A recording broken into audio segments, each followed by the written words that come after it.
ભરૂચના ઝઘડિયા તાલુકા ખાતે આવેલા બલેશ્વર ગામે યોજાયેલા વિશ્વ આદિવાસી દિવસના કાર્યક્રમમાં ઉમટી જનમેદની વિશાળ સંખ્યામાં 5 થી 9 ઓગસ્ટ દરમિયાન યોજાયેલા સમસ્ત વસાવા સમાજ ગુજરાત દ્વારા ઝરિયા વણખુટા સહિત ભીલવાડા, મરિયાણા અને રામપુર ખાતે યોજવામાં આવ્યો હતો વિશ્વ આદિવાસી દિવસ। આ કાર્યક્રમને ઝઘડિયા તાલુકાના પવન ક્રિકેટ ગ્રાઉન્ડ બલેશ્વર ખાતે યોજવામાં આવતા વિશાળ સંખ્યામાં જનમેદની ઉમટી પડી હતી। ઉપરોક્ત જણાવેલા તમામ ગામોમાં સમસ્ત વસાવા સમાજ ગુજરાત દ્વારા વિશ્વ આદિવાસી દિવસના કાર્યક્રમો યોજી ઉજવણી કરવામાં આવી હતી। આ કાર્યક્રમને 9મી ઓગસ્ટ સમસ્ત વસાવા સમાજ ગુજરાતના સભ્ય સહિત સામાજિક આગેવાનોની ઉપસ્થિતિમાં કાર્યક્રમને યોજવામાં આવતા ઉપસ્થિત મહાઅનુભાવોને પુષ્પગુચ્છ આપી સન્માનિત કરવામાં આવ્યા હતા।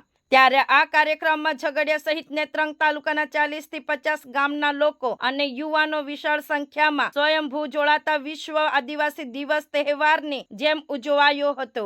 તે દરમિયાન આ કાર્યક્રમમાં આદિવાસી સંસ્કૃત નૃત્યોની સાથે આદિવાસી પહેરવેશ આકર્ષણનું કેન્દ્ર બન્યું હતું। જોકે આ કાર્યક્રમમાં ઉપસ્થિત મહાઅનુભાવો દ્વારા અપાયેલા પ્રવચનમાં આદિવાસી સમાજમાં કુરિવાજો દૂર થાય અને શિક્ષણનું સ્તર ઊંચું કરાય અને યુવા પેઢીને વ્યસન મુક્ત બનાવી એક સારા સમાજનું નિર્માણ કરવા ઉપર ભાર મૂકવામાં આવ્યો હતો।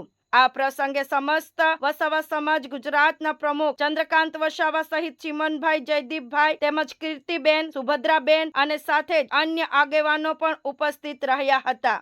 રિપોર્ટર શશિકાંત વસાવા, ઝઘડિયા, હર હંમેશ સત્યની સાથે।